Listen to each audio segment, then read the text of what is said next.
Hemos recibido al congresista de Perú Libre, Flavio Cruz, que ha sido elegido por su partido, Perú Libre, y por los delegados facultados a elegir, como candidato a la vicepresidencia. De manera que lo felicito por esa elección, que significa el respaldo que usted cuenta de las bases de su partido. Sí, don Fernando, muchísimas gracias. Sí, saludando siempre a todo el país, desde luego.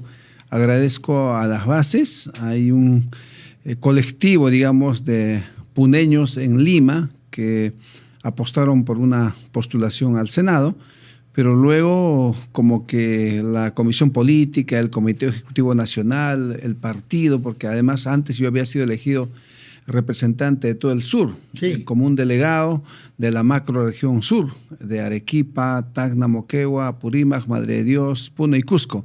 Entonces, seguramente con esas consideraciones, finalmente también estos estamentos del partido tomaron la decisión de proponernos en la plancha presidencial, por lo cual estoy muy reconocido, muy agradecido y obviamente esperamos estar a la altura de las expectativas. Usted en la plancha aparece como candidato a la primera vicepresidencia. Sí. El candidato a presidente es el señor Vladimir Cerrón. Sí, en ese orden. La segunda vicepresidenta es la señora madre de Vladimir Cerrón, la señora Rojas, viuda de Cerrón. Sí, innegable, pero para nosotros es la militante mujer más activa, más organizadora, de hecho la más leal seguramente, la más actitud de mayor coraje en el partido, así que bueno, tiene muchas condiciones yo creo para postular como una integrante del partido. Hemos conversado con ella aquí hace unos días. Si hay tiempo, después de hablar sobre minería, que es la razón por la que lo habíamos invitado, regresamos a hablar de eso, pero ya se ha dicho lo importante que usted es candidato a la primera vicepresidencia en la fórmula de Perú Libre. El tema de la minería, ¿cómo lo ve usted? ¿Qué es lo que sabe que se ha votado hoy? Porque el problema es que no hay un dictamen escrito, ¿no? Ha sido un voto oral, hay que redactar un documento y por lo que hemos escuchado, ese documento que ha sido aprobado por 17 votos contra 3 no incluye la reincorporación de 50.000 personas que han sido retiradas de la lista de Reinfo. ¿Cómo ve usted esta situación? Conociendo el sur del Perú y Puno en particular, pero también Madre de Dios, que son dos de las regiones con mayor complicación que la minería ilegal, ¿no? Sí, ya se ha tomado esa decisión. Suele pasar a veces, no siempre, cuando no hay dictámenes claros o son debatidos, que eso es bueno también en democracia, y finalmente con cargo a redacción o con cargo a perfeccionar y todo eso, y finalmente se aprueba. Perú es un país minero, lo es Puno como otras regiones también, pero en este tema en concreto, en el caso de Perú Libre estuvimos divididos, seguimos divididos, digamos, no hay un acuerdo orgánico porque así como tenemos la demanda de una clase trabajadora que vive de la minería, de esta minería porque hay mineros grandes, medianos y chicos, pero también pues hay una población laboralmente hablando precarizado en sus condiciones laborales y sobre todo nosotros que somos defensores de los recursos naturales, ríos contaminados, lagunas contaminadas, lagos contaminados, y ellos no son tan conscientes, digamos, de remediarlos o cuidarlos, preservarlos. No hay mucho amor a la naturaleza en ese sentido. Todas esas condiciones nos generan sentimientos encontrados, pero bueno, en política hay decisiones que se toman como los que se han tomado hoy, ¿no? De acuerdo. Ahora bien, lo del Reinfo está dirigido a los que quieren formalizarse. Hay otros que no quieren o no pueden, porque están actuando en reservas naturales, porque están actuando con mercurio en ríos, como es el caso de Madre de Dios, o porque no respetan las exigencias ambientales. ¿Qué solución tiene usted, primero, para los informales y segundo, y más gravemente, para los ilegales? No sé si llamarlos exactamente ilegales, pero de hecho están en un contexto de informalidad, ¿no? Pero la informalidad puede suponer que quieren formalizarse, pero el que está trabajando en una reserva natural o el que está usando mercurio y contamina ríos no puede formalizarse mientras siga haciendo la actividad así.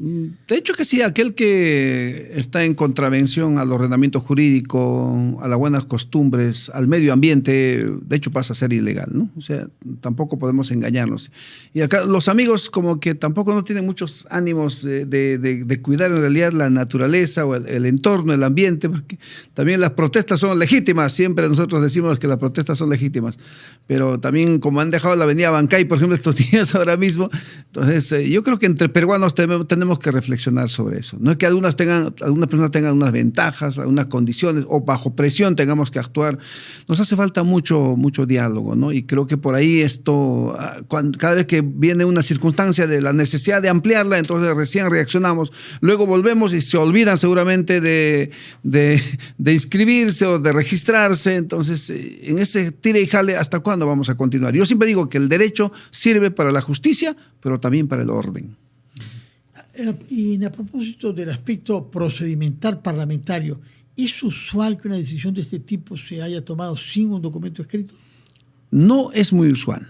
Hay que aclararlo, ¿no? Pero suele pasar cuando hay mucho debate o cuando hay un rico debate o porque se han dado así las circunstancias. Entonces está sujeto a que finalmente habrá una redacción final y luego pasa, el dictamen va a pasar uno por cada miembro, para que esté sujeto a una nueva revisión, que puede ser objeto de observaciones, obvio. Entonces, no es que siempre esté absolutamente aprobado en este momento. Hay una aprobación, pero sujeto a, ¿no?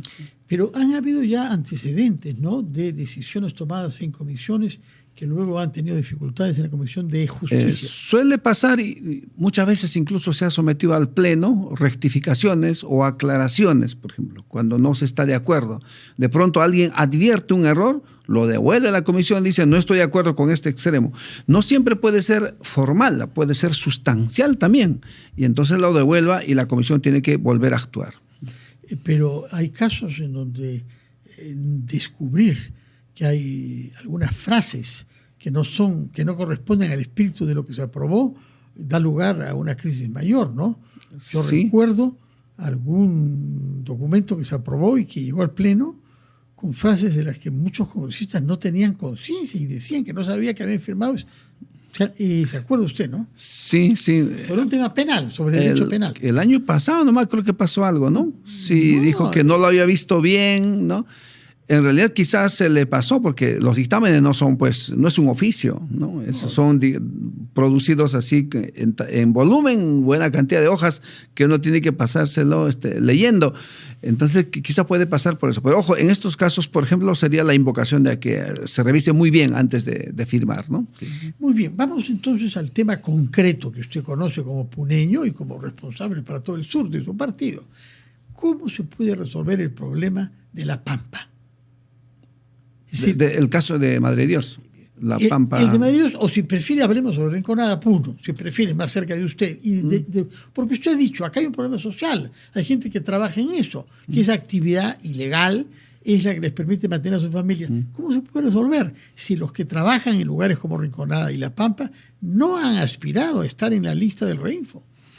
Sí, yo haría una exhortación pública y respetuosa en el sentido de que el Perú es de todos los peruanos y los que amamos el Perú y por supuesto amamos a la naturaleza. Las plantas, los animales son nuestros hermanos de la naturaleza, vivimos del agua y tan maravilloso que es el país, no porque hay recursos, en este caso oro y otros metales más, podemos estar bajo el argumento de la necesidad del empleo, podemos destruir nuestra naturaleza, no compartimos y por eso creo que necesitamos construir un marco normativo y político que permita, digamos, habilitar, de hecho, en todo caso, la explotación equilibrada de los recursos naturales, ¿no? Con principio de autoridad, con respeto a derechos humanos, con derecho al derecho al trabajo, sujeto a ley, ¿no? Entonces, creo que en ese sentido necesitamos autoridades que implementen un proceso de diálogo, no tanto esas mesas técnicas que a veces nos hemos llenado de tantas mesas que no siempre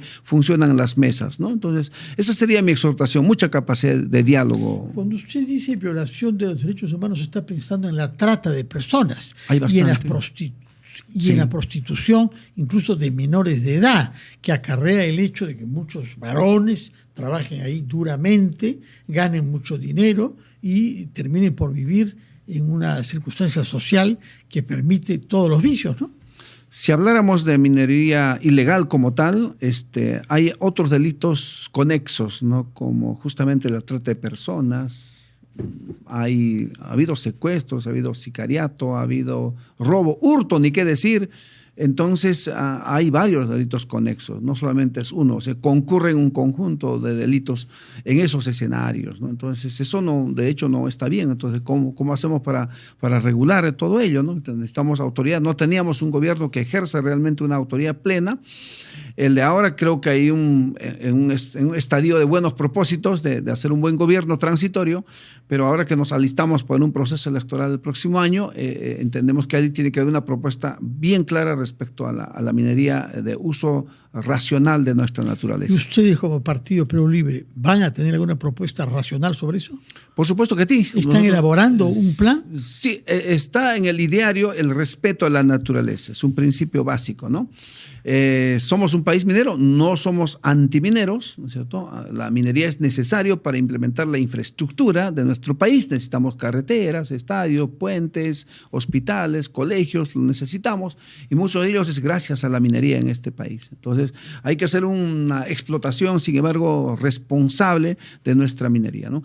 Por ejemplo, nosotros que somos laboralistas, no puede haber tanta precariedad en esta informalidad laboral. Eso es lo que más reclaman. Usted tocaba el tema La Rinconada. Entonces yo recibo mensajes, llamadas, dicen basta. Hay algunos peces gordos que engordan más y la gente que, es verdad, tiene básicamente alguna necesidad. A veces les va bien, a veces no les va bien, pero su precariedad laboral, porque todos terminarán siendo viejos, todos terminarán enfermando alguna vez y luego no tienes seguro, no tienes tal. Entonces, así no se puede vivir de ninguna manera. Y el gobierno no puede estar indiferente.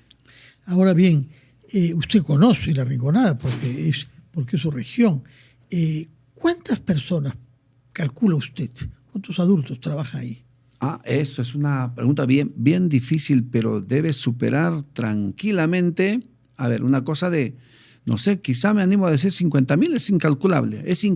Ni siquiera quisiera decir una cifra. Tampoco Rinconada, Ananea, sí. Oriental, son varias zonas, sin contar la parte ya de la ceja de selva, ¿no? ¿Y el gobierno regional hace algo? La verdad que no se percibe mucho la presencia del gobierno regional, pero también al gobierno regional pues le han dado, como dice, lo pequeño, estaba previsto la minería, la pequeña minería, ¿no? Y ¿por qué no también por regiones? La gran minería que, por ejemplo, sí tiene más orden y paga impuestos, y cuando alguien ve el registro de quién paga los impuestos, aparentemente los impuestos aparecen en San Isidro, en Lima, y como que no fueran de Puno, pero en realidad son de Puno. Pero hay un cano. Sí, pero hay empresas mineras formales. Es mínimo, sí, hay empresas como San Rafael, por ejemplo, ¿no? Sí, hay un cano. Pero no es lo que tenemos como Ancash, como Moquegua, como Tacna, que tienen el triple de lo que recibe Puno, ¿no? Según los expertos. Yo no soy experto en minería, pero es lo que nos dicen, ¿no? El triple porque hay mucha más explotación y porque son empresas más grandes con más capital, ¿no? Sí, desde luego que sí, ¿no? Pero en nuestro caso, pues no. San Rafael, el de estaño, que es creo que el tercero en el mundo, ¿no? Que es lo más grande que tenemos. ¿Sí? De acuerdo. Muy bien. Y yo quisiera preguntarle sobre otro tema, ¿no?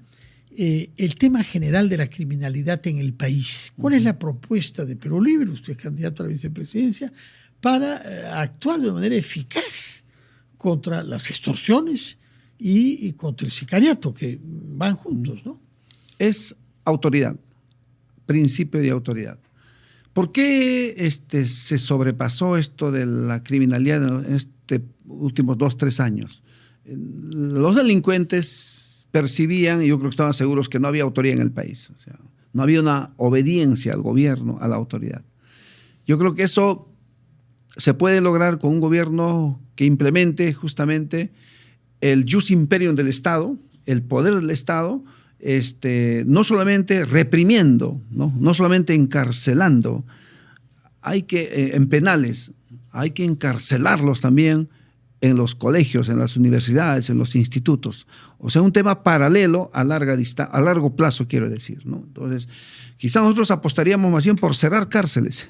No solamente resolviendo, por ejemplo, cómo es posible de los 106,000 internos más o menos que tenemos en el país, hay un buen volumen de presos que están procesados, que no tienen sentencia, de preventivos, ¿no? Sí.